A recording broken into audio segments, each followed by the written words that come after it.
ఇక్కడున్న మనందరము కూడా మన ప్రార్థనలో ఈ మాట చెప్పాలి ప్రభుకి.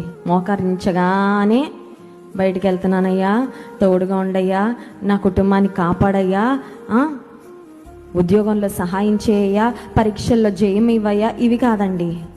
నా హృదయము యెహోవా యందు, lord I rejoice in you, నేను నీ యందు ఆనందిస్తున్నానయ్యా, నీ యందు నేను సంతోషిస్తున్నాను. ఆమె దేవునితో చెప్తుంది, దేవా ఈ కుమారుణ్ణి నీ సేవకు సమర్పిస్తున్నప్పటికీ నేనేమీ బాధగా చేయట్లా, సంతోషంగా చేస్తున్నా. స్తోత్రం చెప్దాం, హల్లెలూయా.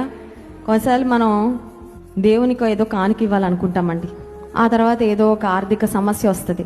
అంత పెద్ద కానుక ఎందుకు అనుకున్నాను అనుకోకుండా ఉంటే, అయ్యో నేను సాక్ష్యం చెప్దాం అనుకున్నాను కానీ అంతమంది మధ్యలో నిలబడితే నా చేతిలో నిలిపోతాయే, అందరూ చూసి నవ్వుతారేమో, ఇది కూడా ఒక సాక్ష్యమేనా, ఇది కూడా చెప్పాలి.